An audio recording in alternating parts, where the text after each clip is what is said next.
Order at 6:07 p.m. Are we recording? He just started recording. Thank you, Jeremy. So again, it's Wednesday, November 13th, 2024. This is the Housing Committee.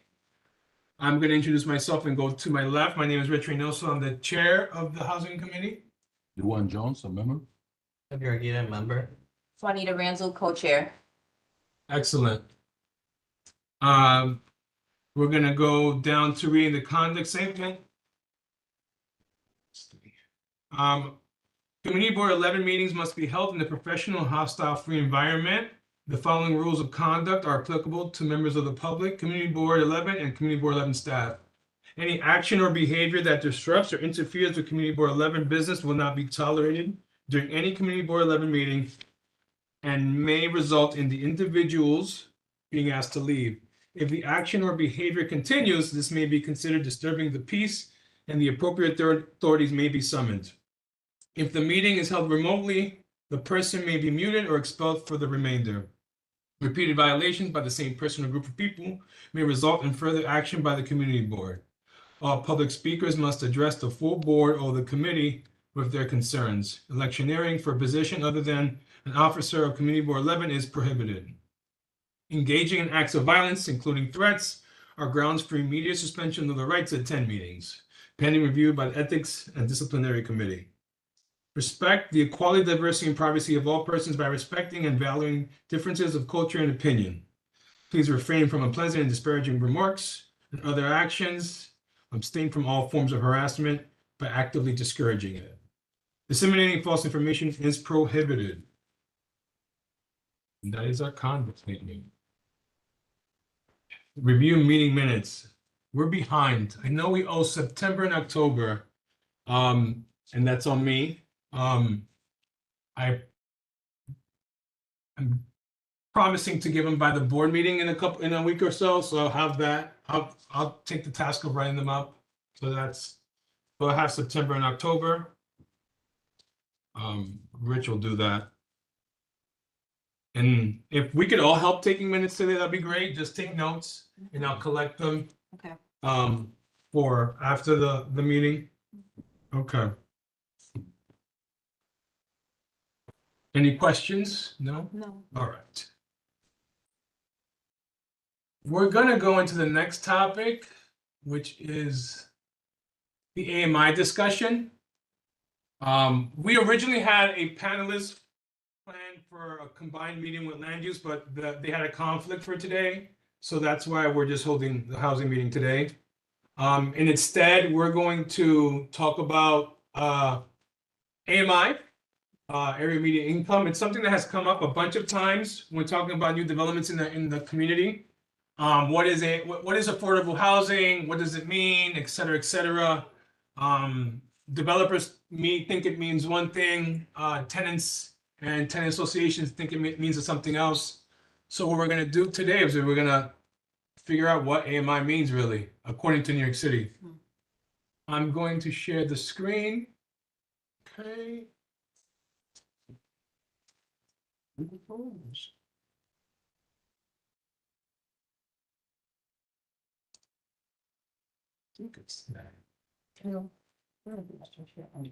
you guys see? Okay, you guys see AMI on the screen? I'm assuming that's a yes. Okay. So we're just going to read out what AMI means according to the HPD. The New York City Department of Housing Preservation and Development promotes the quality and affordability of the city's housing and the strength of its many neighborhoods. HPD is responsible for carrying out Housing New York under de Blasio, our previous mayor. Says housing is considered affordable if it's costs about 1/3 or less of what the people living there can earn, also known as AMI. So if you go on the city's website, every state and city has different AMI. It's based off the income of folks who live in the area, and there's a specific percentage for the formula. What we're going to look at today is New York City AMI, and that's based off of 2020 data. So the median income for all cities across the country is defined each year by the U.S. Department of Housing and Urban Development. The 2020 AMI for the NYC region is 102,400. That's 100% AMI. So if a development is saying they're 100% AMI, that means that the minimum income requirement is 102,000 per year. So what we're going to see here, I don't know if it's going to, that's what we see here is a family size on the left-hand column, and then on the top side, on going across, you have 30% AMI, 40% AMI, 50, 60, 70, 80, 90%, so on and so forth. What HPD and a lot of these developments do, they have a mixed approach. Some will do a certain percentage of the apartments are 30, a certain percentage are 90, et cetera, as long as they meet the criteria for affordable, quote unquote. And I'll go back up to this on the website because I think there's a couple more. It's 150, 180, and we'll get back to this in a second. Any questions before I go on in terms of what we've talked about so far? Feel free to jump in. If you have a question, just jump in, so because I can't really see the hands. What we're going to talk about now is income bands and percent of AMI. So if you're extremely low census tract or 0 to 30% AMI, that's where you fall in. And so as you can see here for New York City, that's a family of one would be 23,880. So that's extremely low income for a family of one. Extremely low income for a family of four is $34,110. Going down to the second level, very low income, 31 to 50%. What would that mean under this? So let's go up to the upper band.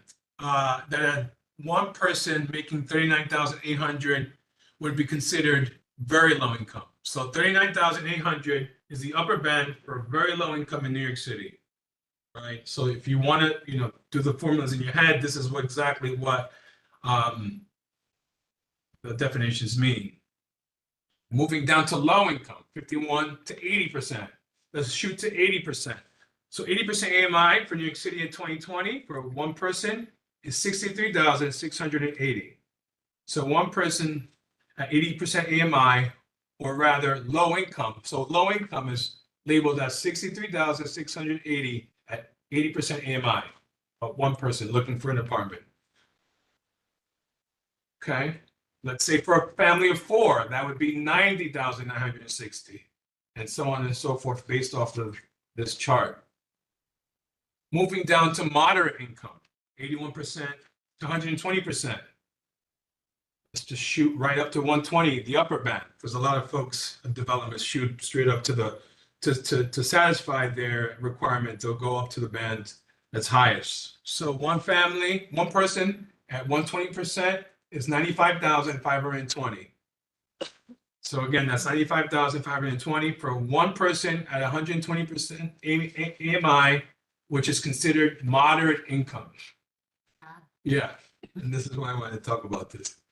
I don't have 165. I could get it on a different website, but to be labeled middle income in New York City, the lowest you can make is 95,520 or 103,480, which is 130.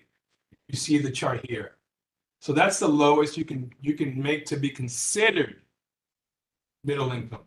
That's not even the upper income or somewhat higher. No, this is middle income or less for one person. Obviously, it changes when you have more family members, but a single person looking for an apartment, these are the numbers they're working with, and these are the categories that they're dealing with right here. Okay. Okay. I'm going to go down to now they've prescribed specific pricing for the AMIs. I'm gonna pause for a second. Any questions? Please shoot. Feel free to jump in. I do have a question. Yep. So this is just for the whole entire New York, New York City. New York City. Okay. So Bronx, Queens, Manhattan. The 5 boroughs. Yep, the 5 boroughs. Yeah. let's go back to extremely low income looking for a one-bedroom apartment. So as per this monthly rent chart here, if you're extremely low income, the AMI for a one-bedroom is $503. That's pretty good. I'm sure that's changed. I need to get, this is the latest that we have on the website, but I've seen higher for one bedrooms in low income. But again, a lot of construction projects mix in the AMI. So some of them have to be at 30% AMI and some of them have to be 120% AMI. So that changes. And you'll see that on different specific website listings. And I think I'll try to go find some on the HPD website because they have them listed after this. I believe it depends on whether or not the developer is getting funding. Yeah, correct. Yeah. So like as our friend Ted says to us all the time, if they're getting funding from us, that determines a lot of what the pricing is. If they don't take financing from HPD, then They it's do market for they do market. So then none of this really matters to them. At 120% AMI moderate income, a one bedroom is 2,487 right here. So that's moderate income. Moderate income. Not even middle income. Middle income, which is around, let's call it 165, a one bedroom is 3,446 on 2020 numbers. Again, middle income, 165 AMI, a one bedroom is 3,446. So I think what we get a lot of times during our discussions in housing is why are these apartments so expensive? You know, why is this going on? You know, we shouldn't let these folks develop here. And obviously the first question is are they getting financing from HPD? Yes or no, that's the first rubric. And if they are, then they have to follow this here. And even then, they're pretty, expensive in some respects. I've spoken with Ted about this, and he mentioned that a lot of times also balancing out like what it means to be affordable and for who. A lot of times when we look at these and we think that it's too expensive, is we're thinking relative to those people who are under, we arguably 50% AMI, lower, the low, very low income and the low income individuals. But at the same time, you know, there's a housing crisis for everyone across all different brackets. So it's kind of like the argument like you can make affordable housing, but who do you want to make it towards? Does he make it exclusively for everyone as low income? From the conversation, like there's like, you know, like New York City public housing, which is spent for a lot more for like, you know, just raised housing on individuals are very low. But the AMI based ones are probably more for like people within like the middle income and like lower range. So it's like, who do you want to like cater towards? And you can, if they have HPD funding, then they can like require them to have like more variation. But at the end of the day, they can still charge 100% AMI and still be gravitating towards like the middle income people for being affordable. Yeah. And we have a ton of new developments. The Fine Fair, I passed by this morning, I saw that they're starting construction there. And these are things that we are paying attention to, but a lot of the things are out of our control in the sense that, you know, if they're getting funding from HPD, then we can maybe negotiate with the developers in terms of the community need. But if they're not, that's out of our hands at that point. Those are market rents. Go ahead. Isn't this based on zip code as well? Or? Correct, but this is a blanket for NYC and they'll change it accordingly. Okay. Yeah. Yeah, that's when they're more likely to use like the lower percentages based off like the zip code. Correct, because let's say if it's a poor neighborhood, then they'll lower the AMI for that neighborhood because it's the max income in that zip code. So should we get the chart for our zip code? We could do that. I mean, I could ask. It's not online. I looked today. For all I could find was New York City. What do you need? Like the Bronx AMI or specific zip code AMIs. So my suggestion would be, and I can reach out to them because I used to work for them, is Enterprise Community Partners. Okay. Because I think you should really have an asset manager come in and explain the low income housing tax credits Mhm. and how it's dispersed, not dispersed, but how it's used within the boroughs. Because HPD has many different funding sources. So when you're looking at a deal, you know, whatever idea you have, the goal is to kind of, if you want city funding, look at whatever the listing is from HPD and see where your project will fit in. But an asset manager, either from like an enterprise or a list or a CPC, Yeah. could perform with the deal. So I think we should talk to an asset manager just so that to understand how the AMIs, and the low income housing tax credits, how they work within the boroughs. Okay. Because, yeah, Yeah. Good idea. like J50, you know, we had J51s, we had 421As. There's a lot of different tax benefits, and then some of them are not an actual benefit. You have project-based Section 8, so you have a lot, you know, state funding, you have a lot of stuff. But I think an asset manager will really explain to us the financial part of it. Yeah, how they do their financing. Yeah. Makes sense. Any other questions online before I stop sharing? No. Okay. Okay, so that's the AMI discussion. This is online. We'll send out the website to HPD with all these percentages, and it's on the agenda if you want to see the presentation itself. Up next, we have the City FEPS program overview. I know what we've seen, I know we've seen locally and on the news is more voucher programs and more program in general for rental assistance. So we just kind of wanted to read over what that meant and how that affects this community. So I'm gonna go to my agenda. Give me a second.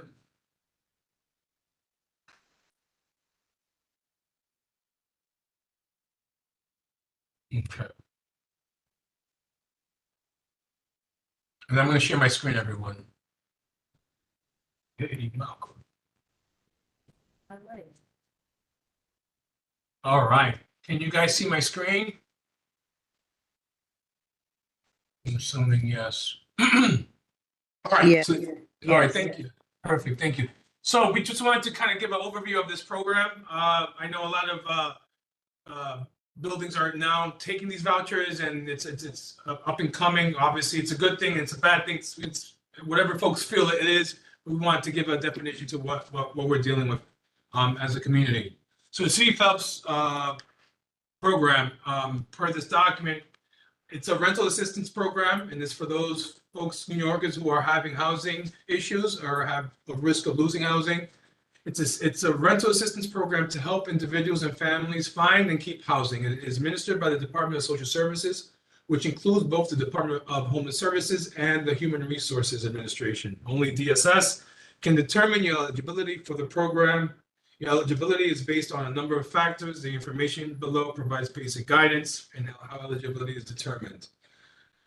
So to be eligible, the household includes someone who served in U.S. Armed Forces and is at risk of being homeless. A household gets pathway home benefits and would be eligible for the program if they were in DHS or in the HRA shelter, or the household was referred by a qualifying program and DSS determined that City FEPS was needed to avoid shelter entry, or the household is facing eviction in court. Includes someone who was in DHS shelter before, someone who was in adult protective services or distinguished guardianship program, lives in the rent control department and will use City FEPS to stay in that apartment. Now, obviously, this just says how to apply, et cetera, et cetera. So what I've noticed around my neighborhood is a lot of more of these voucher programs being used to apply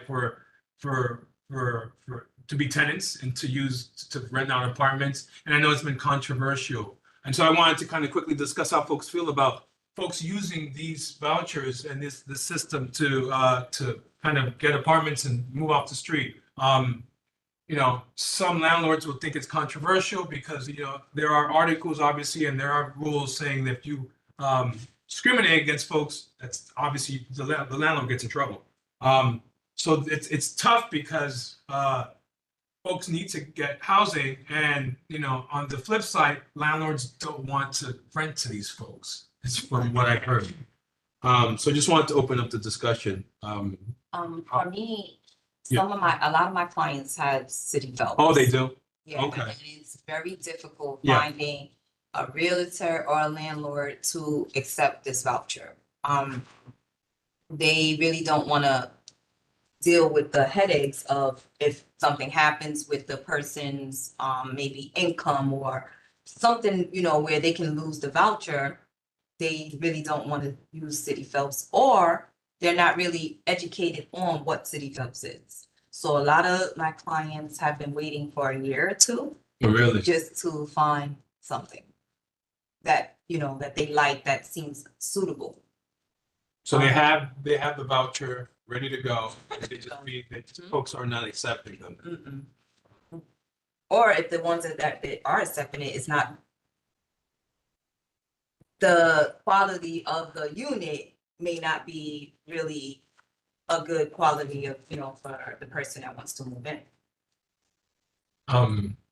So in that case, do they look to take the landlord to court, or how does that process work? Or, But they haven't got in yet, so, well, aren't they being discriminated against in that? well, no, it's them looking at the unit and saying, hey, you know, I don't like how this looks, it's too small, it's, you Oh. know, whatever it is, it's in this neighborhood, I don't like this neighborhood, things, like so many different factors when it Okay. comes to that. Malcolm? Well, I mean, Oh, I'm sorry. Oh, so just coming from a landlord Yeah. perspective, right? I deal with City Phelps and Perfect. Section 8. We got both sides. So you know, I've said this before, how do you say, the stereotype for the frown upon, right?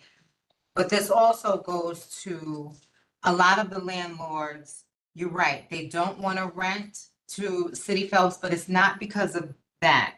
It's because of the issues with the tenant laws that we have going on now, that it is so hard to get rid of a weak link. I have tenants that owe $20,000, $30,000, Yeah, me too. $40,000 in rent. And the 599. And you don't know, the system is so weak. Mhm. The lawyers are so weak. Yep. That I've been in court for years with tenants trying to get, I have one cluster of buildings that, no lie, owe about $800,000 in rent. Wow. And I'm expected to do repairs, right? And this is affordable housing, right? So this is why I took the stand that I did before, where I said, well, who's speaking on behalf of the landlords? Because you want us to be affordable, you want us to run these programs, but there's things that go along with these programs that we're not being supported. Meaning, affordable housing, you need some type of programs. You need tenants, let's call a spade, that are not responsible with paying Yeah. their rent. They need help. They need guidance. There should be some type of savings component attached to, if they pay rent, 5% or 10% of the rent goes into a fund for them so that they can use if they get back in the rent, or if they want to invest in something. Because also the issue is that we condition our neighbors to be renters only Mhm. and not buyers. And so the problem that you have for landlords not wanting, I mean, landlords would run to get the money that Section 8 is giving right now, right? Yeah. And run for the money. I mean, HRA with City Phelps will give you either 12 months advance. Really? Yeah, They'll give you the- or they'll give you 3 months They'll give you advance, 12 yes. months of rent. Yes. And, you know, it depends on the client, but Yeah. they will do that.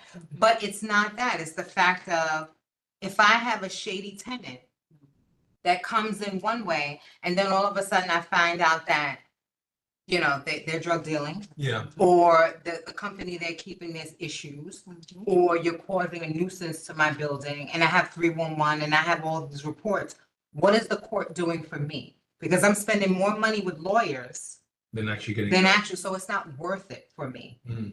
it's worth it for me to just get a market rate tenant and charge $5,000 or $3,000 for a unit. That's a market rate tenant. I don't have to deal with all the rigmarole that because the courts, they're issues. Mhm. They're real true issues. So that's part of the reason why landlords are pushing back on programs like this. And it's not just programs. It's just in general. It's in general. And it's difficult to get rid of tenants. I mean, me personally, for my home, I had to walk away from $23,000 of a tenant owing me rent. And they would give their own welfare. And I had to walk away from that. Mm. And you never recover. Yeah, because From that's that. lost rent. That's a loss. You Yeah. never. And that happened to me in 2013. So that, that's something that I wish community boards, like I'm hearing a protest about the broker fees and stuff Yeah. like that. That happened to. That's Today. crazy, right? Because it's gonna trickle down to landlords, and then what do you expect landlords to do? Mhm.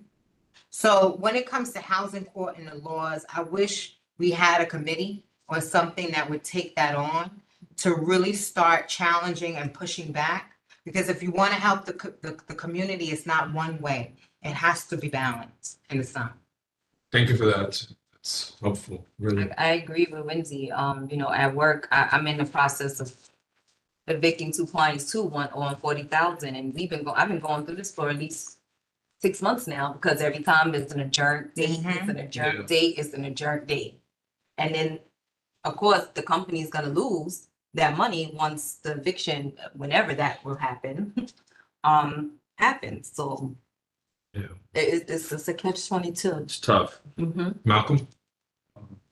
I can speak on that from the listed agent perspective, especially in having those conversations and with landlords and having to convince them. Because when I started real estate, I started off, with the about, right? And so I wanted to make sure that I felt like I was doing something, that was giving back to people. Well, yeah, I agree with Wendy to the sense that, the housing court it is one-sided. And that the perspective of the landlord is not entirely represented in the housing court. But I can say from a real estate agent and having options with the landlords that there is a lot of problematic things that do come from the other side, right? There are landlords who just don't want to rent to anyone that they view isn't a premier tenant, right? They definitely do discriminate, and there is nobody who is actively giving oversight to these programs to clamp down that discrimination. There are landlords that I know from my own experience that will take the bonus that comes with the programs, the rent that comes with programs, and then they don't, service the landlord anymore. Yeah. And it's not just an issue that just affects city vouchers, it affects me vouchers, or people, tenants on vouchers, but this is an issue that also affects all tenants, right? Whether you're also taking your pocket.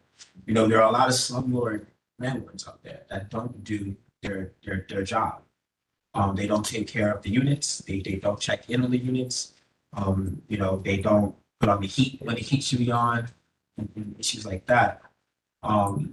Overall, City FEPS has a lot of administrative issues. Sometimes it's hard for HRA or DSS to get the payments out on time sometimes. Sometimes it is a process that I've experienced, has taken months to close a deal. Yeah. Right. It's, the city is inefficient in properly administering that program, to the extent that it has to be done. It's a conflict has been both sides there.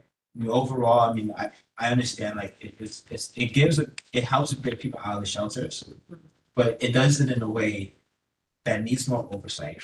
It does it in a way that unfortunately puts the tenant in a bad seat, right? Because what they do, I've noticed that they've done, they increase the rent amounts. Once they, yeah. like every year. Yeah. And they do it Yeah, every, so- yeah, they do it every year because they know that the landlords are taking the tenants. They know that there is discrimination going on, and they think that if you throw more money at it, it fixes the problem. It does not fix the problem. And to your point, not to interrupt you, it creates a perverse relationship with market rent units, because the market rent unit will go, well, the Section 8 down the block is charging this. I'm gonna charge this much. And so it just keeps going up and up Right, and up. And you right, mentioned that before. right. Right, and it's gonna be a ripple effect, right? Because once you set your rent at this and you put the legal rent at $2,300, you're not gonna reduce No, it no, when that yeah. person leaves. Right. But I think to Malcolm's point, the other problem and part of this is, again, we have to have an honest conversation. Right. There are slumlords out there, yes, they are, but we have to identify and call out who those slumlords are. That's true. And it may be a racial issue, right? And we just have to call a spade a spade. These laws put on the book was because of landlords like that, who would buy these buildings, build them out, milk them dry, rent to tenants, and then provide no heat, no hot water, just let the building run down. But let's be clear and call it out for what it is. See, and that's the problem. We don't do that. The other thing with City Phelps is, like these programs, everything is funding based. So if the mayor decides to pull funding, or we have a new president coming in, if he decides to pull funding, your City Phelps program is going to lie, Yeah. right? And So that's just gonna. landlords are like, wait a minute, because they're listening.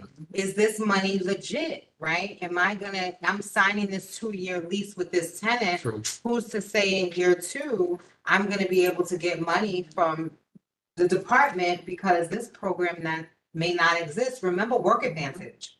When Bloomberg pulled that funding, 14,000 families had to go back to the shelter. Really? So landlords remember that. I'm sorry. I'm joking. No, it's fine, but just to wrap it up, there's housing issue in the city has to be solved, especially in the Bronx, right? As we saw today, the city council did vote on the broker's fees, right? And I know I've had worked with landlords who don't want to work with brokers, right? Because they sit down, they tell you, like, what are you going to do? Right? You're going to take a picture of my Yeah, well, That's and taking my money, taking your time. put it online and charge 15%. And they'll tell you that they'd rather a tenant that has the money and they'd rather work one-on-one, right? I like the fact that policy passed, right? And and I think that there has to be extra laws put on the books that will end up preventing that extra fee from being charged to the rent, because it absolutely is not fair. If a landlord wants to use a real estate agent, then you hire that person for that. But the people are struggling today. They're struggling. They're struggling ends meet, and you much rather them use that extra income for getting their family together rather than being gypped off in the market. Yeah. So yeah, a couple of things. Landlords discriminate, we know that, and then some tenants abuse. So I think that's where the relationship kind of that untrustfulness comes from, right?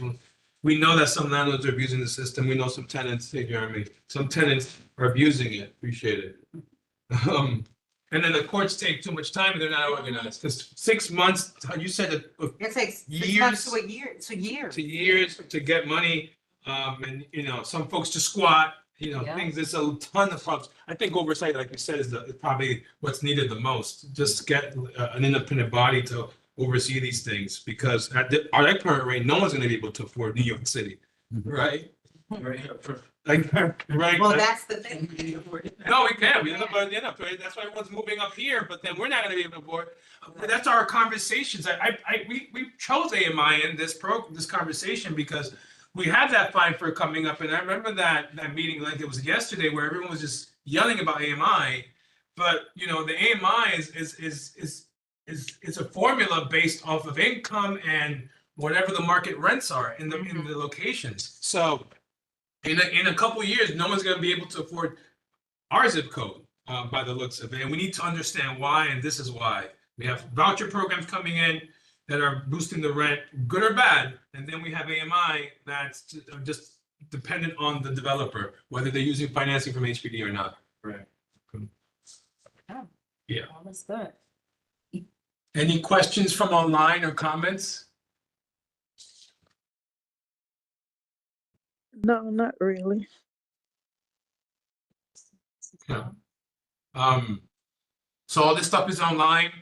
We're gonna have more speakers. I think Wendy had a good idea with the asset managers from the local, from Enterprise CPC and List. These are CDFIs that do affordable housing financing, and they can talk to us about the financing piece, and what they consider to be affordable, and we can tell them why that's not affordable.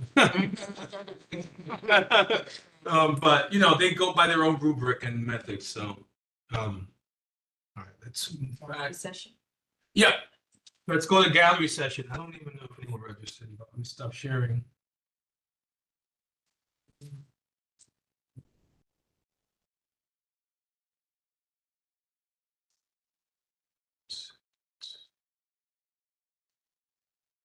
No, no one registered. Anyone online have anything they want to? Yeah. Anyone online want to say anything? Have the floor. Nope. Hi, guys. Hey, Cynthia. Sorry, I'm in and out. It's dinner time.